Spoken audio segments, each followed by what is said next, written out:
Zdravím členy skupiny AliExpress, eBay, zkušenosti, rady, reálné foto a taky diváky na YouTube. Říkám si Poustemňák a jsem členem zmiňované skupiny na Facebooku, do které se může přidat každý z vás. Dámy a slečny u nás ve skupině už dlouhodobě řeší, jaká cenově dostupná kamera do auta je nejlepší. No vlastně když nad tím tak přemýšlím, tak tam byla jenom jedna paní, která scháněla kameru pro svého muže. Takže to budou asi chlapi, kteří řeší tento problém, co trápí lidstvo od nepaměti. Já bohužel tento problém nevyřeším a ani nebudu probírat všechny kamery, co jsou na Ali. Jak je ale z intra patrné, přináším vám jakési zkušenosti s jednou kamerou z AliExpressu a tu bych chtěl porovnat s velmi podobnou kamerou, která se prodává u nás. Jedná se o kameru Lamax C3, která se prodává nejenom v českých e-shopech, ale i ve známých kamenných obchodech se spotřební elektronikou za cenu plus minus 1200 korun. Lamax C3 porovnáme s podobnou kamerou Porofo A1, kterou lze pořídit nejen na AliExpressu zhruba za 16 až 33 dolarů, což je asi 400 až 800 korun. Samozřejmě jsou i další stejně vypadající kamery, ale jak si za chvíli ukážeme, není důležité, jak kamera vypadá zvenčí, ale co je zabudováno uvnitř. Původní plán byl takový, že s kolegy pořídíme obě kamery, jak z Číny, tak z Česka, namontujeme je do auta a pořídíme zkušební záběry ve stejný čas a za stejných světelných podmínek. Bohužel plány je jedna věc a skutečnost druhá, ale o tom až později. Každopádně nyní se díváme na denní záběry z první kamery Lamax C3. Obraz je příjemný a detaily, jako je například registrační značka vozidla před autem, jsou docela čitelné. Kamera má běžné funkce autokamer, které si můžete najít na stránkách prodejce či výrobce. V popisu kamery naleznete také informaci, že má rozlišení videa až Full HD 1080, což není tak úplně pravda. Toto rozlišení je softwarově dopočítávané a ve skutečnosti videa vycházejí z rozlišení HD 720.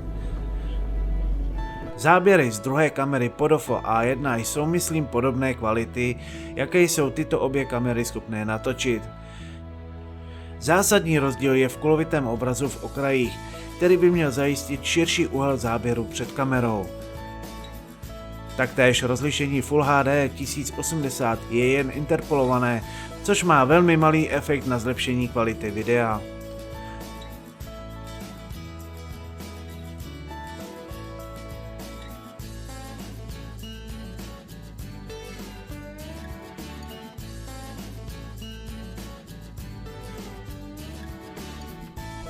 Teď můžete sledovat noční záběry kamery Lamax C3, které jsou značně nekvalitní, včetně barevného podání.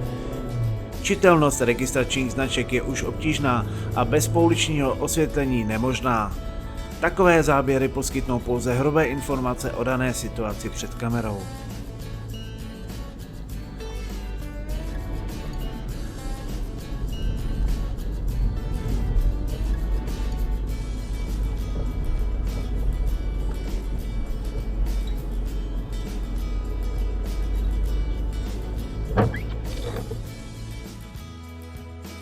O něco lepší záběry přináší kamera Porofo A1, i když jsou zhoršeny kapkami deště na předním skle. Nicméně se mi zdá obraz ostřejší a barevně vyváženější. Může to být ale jen můj subjektivní pocit, anebo za to mohou jiné světelné podmínky, jelikož tyto záběry jsou natočeny o pár týdnů později než s kamerou z Česka.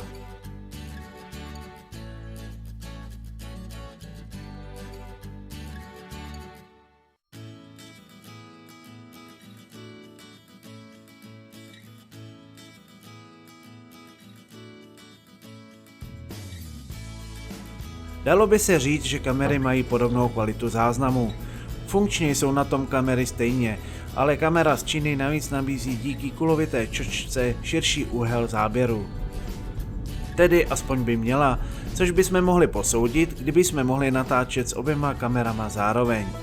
Tím se dostávám k důvodu, proč tomu tak není. Ku podivu za to může kamera z Česka, která byla zakoupena v kamenné pobočce jedné obchodní sítě s elektronikou. Hned po zapnutí vykazovala první a na srovnávacích portálech a e-shopech tolik diskutovanou chybu kamer Lamax C3. Ten problém je ve vadné baterii v kameře, která má dvě zásadní funkce. První je ta, aby zajistila energii pro uložení posledního videa, když je kamera vypnutím klíčku zapalování odpojena od napětí. Druhá funkce akku baterie je napájení kamery v režimu parkování, kdy se kamera přepne do spánkového režimu a při otřesu, třeba když vám někdo drsne na parkovišti do auta, začne nahrávat, což by měla zvládat několik minut. Bohužel baterie i po několika hodinovém nabíjení nedokázala nastartovat kameru ani na 1 vteřinu a ani uložit poslední video po odpojení napětí. To by se dalo opravit výměnou akumulátoru, což ale není uživatelsky přístupné a hlavně by se tím porušila dvouletá záruka. A aby toho nebylo málo, tento kus často softwarově zamrzal a celkově byl systém nestabilní. Takže majitel tuto kameru hned druhý den vrátil a místo ní si vzal úplně jinou. Než vám ukážu záběry této jiné kamery, vrátil bych se ke kameře značky Podofo a k jejímu majiteli, který jen tak pro zajímavost natočil záběry současně s čínskou Podofo A1 a v Česku koupenou Trucam A3, kterou ještě najdete na některých e-shopech, také zhruba za cenu 1200 korun. Avšak samotný výrobce Trucam k ní nabízí na svém e-shopu už jenom příslušenství. Kvalita videa je podobná jako u kamery Podofo, jen je o něco tmavší, což se dá nastavit asi u každé kamery.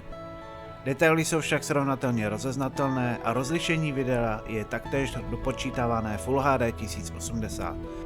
Ten, kdo o ní přemýšlí, si nyní může udělat představu, jaká videa od ní očekávat.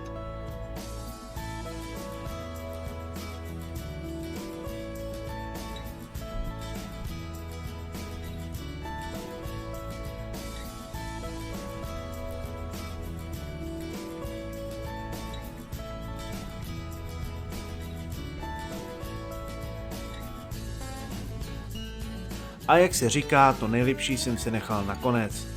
Jak jsem zmiňoval, tak kolega, který si v Česku pořídil tu bolestnou kameru Lamax C3, tuto v prodejně vrátil, připlatil si a vzal si místo ní opravdovou Full HD kameru Trucam A4. Při pohledu na její záběry je zřejmé, že kvalita videa je už úplně jinde. Pokud vás zajímá cena, tak ta se vyhoupla na částku 2200 korun. Holt za kvalitu se platí a vypadá to, že v současné době, to znamená březen 2017, novou autokameru s opravdovým Full HD 1080 v přepočtu pod 1000 korun nekoupíte a u nás už vůbec ne. Ovšem rád bych se v tomto mýlil. Takže co nám toto video přineslo? Co se týče hlavního tématu porovnání vzhledově i funkčně stejných kamer Lamax C3 koupené v Česku a Podofo A1 koupené v Číně, tak každá kamera má své plus i minus. Dostupnější pro nás je kamera Lamax C3, kterou koupíte jak přes internet, tak i v kamenném obchodě. Získáte dvouletou záruku, takže při potížích s ní máte řešení. Nevýhodou je cena 1200 korun, známá potíž s baterií, která však není u každého kusu a užší úhel záběru, což možná ani tak nevadí. Pokud narazíte na dobrý kus, máte po starostech. Podofo A1 konkuruje lepším úhlem záběru kamery a nízkou cenou. Testovaný kus jsem pro kolegu koupil na čínském AliExpressu za $19.31, za což mi moje banka v té době naúčtovala 503 korun. Poštovné se na AliExpressu neplatí. Cena kamery se vešla pod hranici $25, takže vám nehrozí ani zaplacení DPH vyměřené celní správou, čili 503 korun je konečná cena této kamery. Odkaz na konkrétní prodej dám pod video, pokud byste měli zájem. Nevýhodou je delší doba dodání z Číny, což v mém případě dělalo přesně 14 dní. Na vyzkoušení zboží máte asi 2 týdny a pokud naleznete nějakou závadu, máte velkou šanci dostat částečnou nebo celou refundaci z ceny kamery zpět. Pozdější reklamace má už mizivou naději na úspěch a posílat vadné zboží za 500-600 korun poštovného do Číny, které vám prodejce neuhradí, se u této kamery nevyplatí.